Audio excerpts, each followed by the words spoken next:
Berpuluh-puluh tahun sudah saya pikir dasar-dasarnya Indonesia merdeka. Proklamasi. Selama ini sebagai bangsa kita sudah melewati banyak hal. Assalamualaikum warahmatullahi wabarakatuh. Apa kabar semuanya? Kali ini saya akan berbagi dengan teman-teman semua makna yang lebih dalam menurut saya di balik Pancasila. Mungkin kita masih merasa kurang puas dengan apa yang bangsa dan negara kita sudah capai hingga saat ini. Padahal kenyataannya bahwa kita sudah berpuluh-puluh tahun hidup bersama, melewati berbagai hiruk-pikuknya selama ini, itu adalah sebuah capaian yang mustahil untuk kita tidak syukuri. Selama ini sebagai bangsa, kita sudah melewati banyak hal, apapun itu peristiwanya.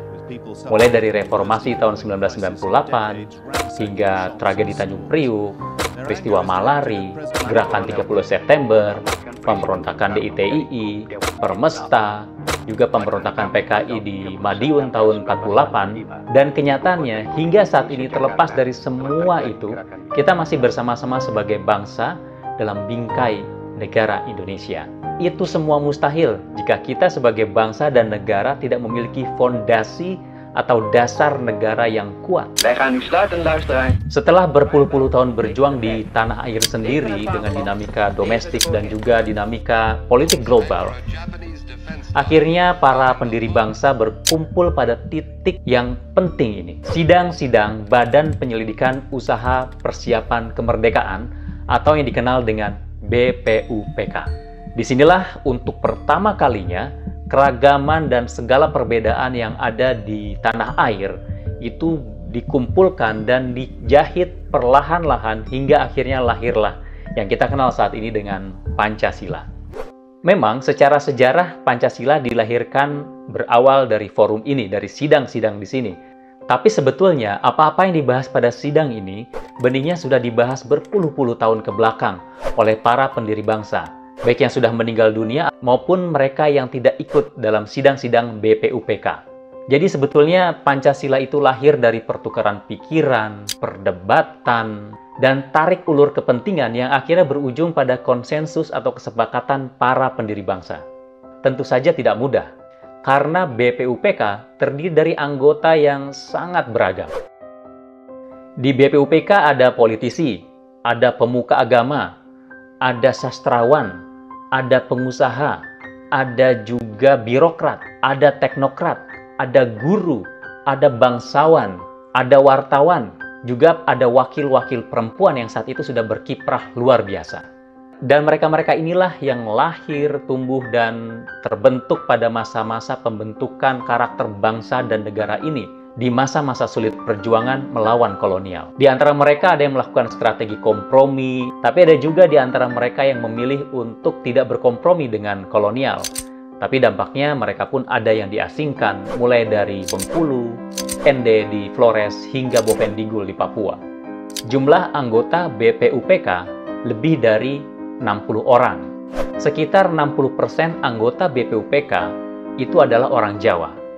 Tapi 40% lainnya adalah kumpulan dari berbagai etnis dan juga suku bangsa. Ada 7 orang dari Sunda, 4 orang Tionghoa, 3 orang Minangkabau, 2 orang Madura, serta masing-masing 1 orang dari Batak, Indo-Belanda, Arab, Banten, Lampung, Ambon, dan juga Minahasa. Tentunya akan menjadi sangat panjang sekali kalau saya membacakan profil satu persatu dari anggota BPUPK ini. Namun sekilas saja saya akan coba menggambarkan di sini bagaimana keragaman dari anggota BPUPK itu. Soekarno, Muhammad Hatta, Ki Hajar Dewantara, Kusubah Atmaja, Sukiman, Kiai Haji Ahmad Sanusi, Kiai Haji Wahid Hashim, Haji Agus Salim, Abdul Kahar Muzakir, Panji Surahman Cokro Adisuryo, Ki Bagus Hadikusumo, Kiai Haji Mas Mansur, Lim Kuan Hian,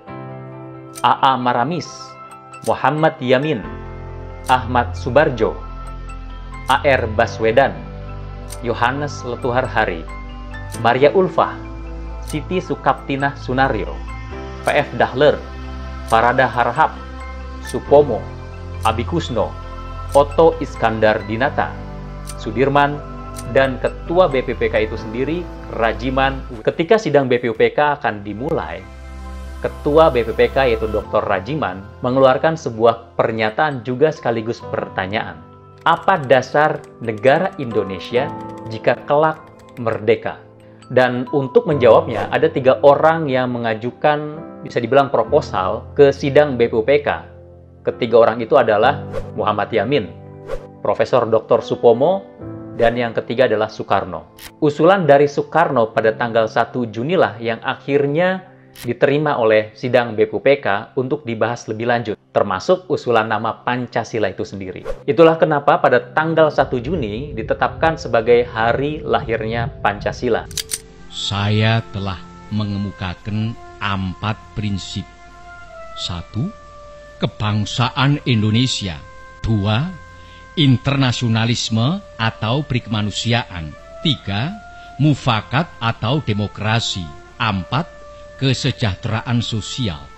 Prinsip yang kelima hendaknya menyusun Indonesia merdeka dengan bertakwa kepada Tuhan Yang Maha Esa.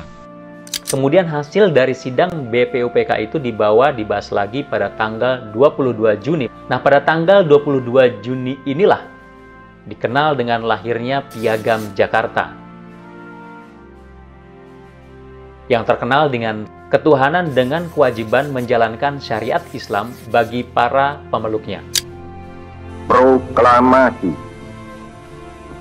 kami, bangsa Indonesia. Namun sehari setelah proklamasi kemerdekaan, atas masukan dari kalangan non-muslim, sila ke-1 dan juga yang tertuang dalam pembukaan Undang-Undang Dasar akhirnya diubah menjadi ketuhanan yang Maha Esa. Perubahan ini diselesaikan melalui proses lobby, diskusi yang tidak mudah. Dan disinilah kebesaran golongan Islam yang sebetulnya mayoritas untuk akhirnya menerima masukan dari non-muslim.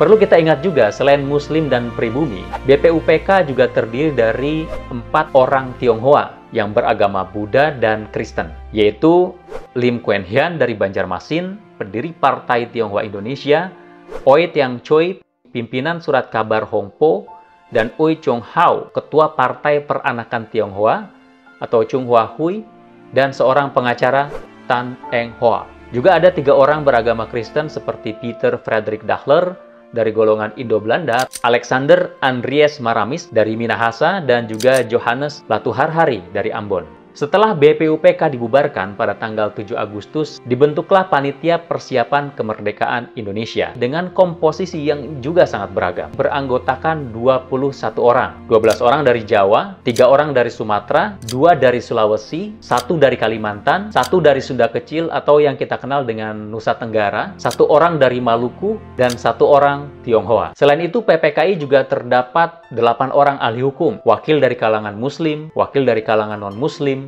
pegawai pemerintah, bangsawan, wartawan, guru, dan berbagai profesi lainnya.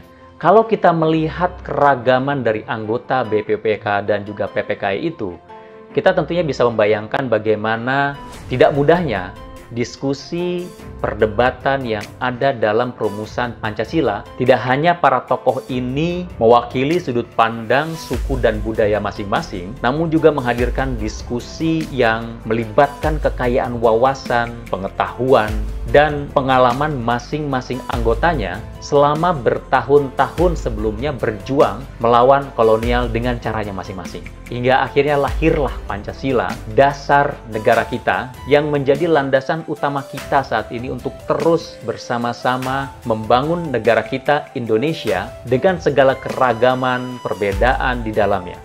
Tidak mudah karena tentu saja dengan keragaman yang sedemikian dalam dan lebar akan selalu banyak tantangan dan juga hambatan di perjalanan. Dan kita semua beruntung kita punya Pancasila yang pada akhirnya selalu kembali merekatkan kita semua. Assalamualaikum warahmatullahi wabarakatuh. Salam sejahtera untuk kita semua. Shalom, Om Swastiastu, Namo Buddhaya, salam kebajikan.